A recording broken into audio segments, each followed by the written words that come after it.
Hello again, everyone. Edwin Learnard back once again. In this YouTube astrological segment, I'm going to be dissertating and talking about having the Sun in Cancer and a Sagittarius Ascendant in a natal chart. Now, when you look at this, there can be a strong combination of the Sun in Cancer, the intuitive prowess, combined with perhaps a prophetic at times Sagittarius Ascendant, and this person may very rarely miss his or her mark in what they're stating, combining these two elements.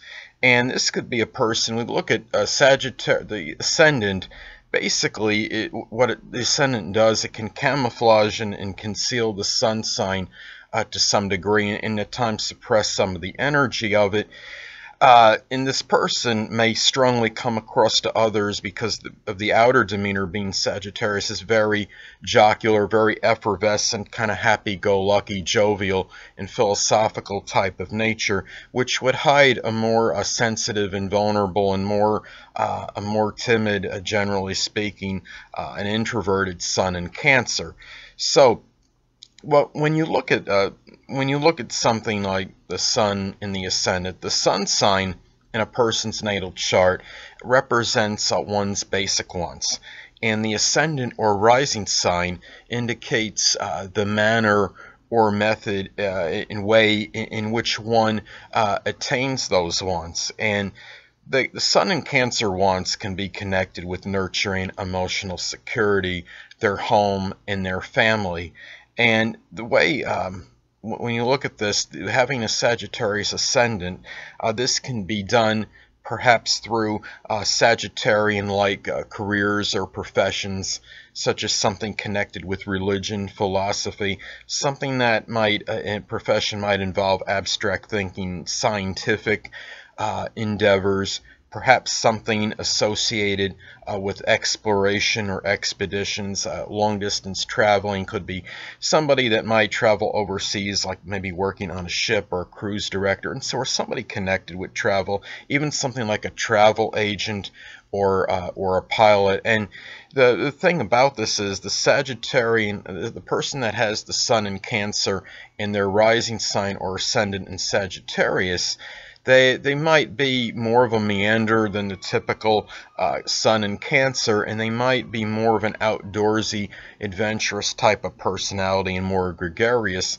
And even though having the Sun in Cancer, one of the fundamental things connected with Sun in Cancer is that need for their home life. And what makes this the combination is odd in a way, because the Sun in Cancer in this case will probably not be at home or reside in or be at their home surroundings nearly as much as the typical Sun in Cancer, because Sagittarius Ascendant is almost the antithesis of this.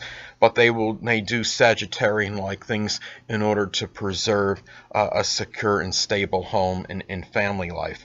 Well, look at this, that the aspect between the Sun in Cancer and the Sagittarian Ascendant can be important. And a common aspect, the signs are inconjunct by signs, and they're not compatible. And for a lot of the reasons that I had explained before, as far as the description of having Sagittarius rising in Cancer Sun, they're for those obvious reasons.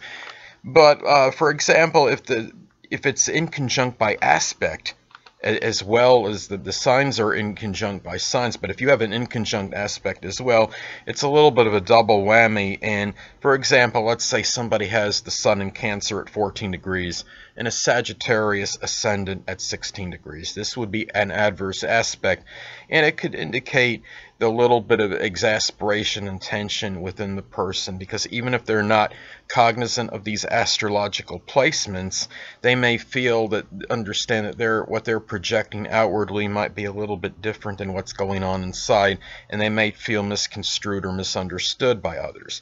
Now, the same could happen. Let's say you could have an out-of-sign opposition aspect take place. Let's say somebody has the Cancer Sun at 1 degree and a Sagittarian Ascendant at 29 degrees. This would form an out of sign opposition aspect between the Sun and Cancer and a Sagittarius Ascendant, and you'd get something similar where you would have a little bit of that tension, that exasperation, perhaps because what is being projected outwardly is not really nothing near what is going on inside the person.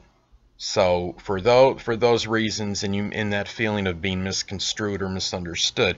Now, on the positive side, sometimes a trine aspect can take place, which would be an out of sign trine aspect can take place between the Sun and Cancer and a Sagittarius Ascendant. Now, let's say the person has the Cancer Sun at 28 degrees and Sagittarius Ascendant at 1 degree. This would be auspicious and positive, and you would have a more of a better integration or blending with the Cancer and Sagittarius energy, and you could which is positive. So anyway, another thing to look at is look at the house placement of the Sun sign Cancer, as even though if the Cancer energy might be suppressed to some degree, it may still come out strongly in the sector of life based on where the house that the Sun is in. Now, let's say the person has the Sun in Cancer at 7 in the 7th house. Well, this nurturing and sensitive and sympathetic energy may come out prominently or strongly in 7th house. 7th house matters such as partnerships, relationships, and even in open enemies or adversaries. The energy may be such where you'd see that emotional energy and that sensitivity in this particular area, in the tenacity of the Sun in Cancer. Now, let's say that the Sun in Cancer is posited in the 8th house. Well, you might see this emotional energy and the sensitivity, this emotional side come out strongly in matters connected with transformation, regeneration, and maybe very protective regarding others' resources. Now, let's say the Sun in Cancer is posited in the 9th house in their natal chart. Well, you might see this Cancerian energy come out strongly, more prominently, perhaps in matters connected with the 9th house, such as philosophy, religion, higher education, and long-distance traveling, so, and even in-laws, if the person does have in-laws. Well, anyway, people, that'll conclude this YouTube astrological segment for having the Sun in Cancer and a Sagittarius Ascendant in a natal chart. And stay tuned next time, where I'll be dissertating and talking about having the Sun in Cancer and a Capricorn Ascendant in a natal chart.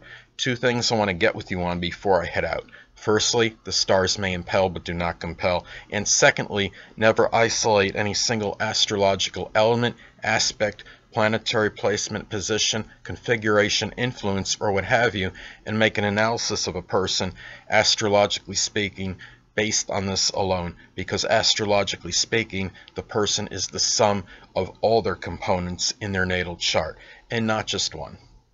Until next time, people, stay well.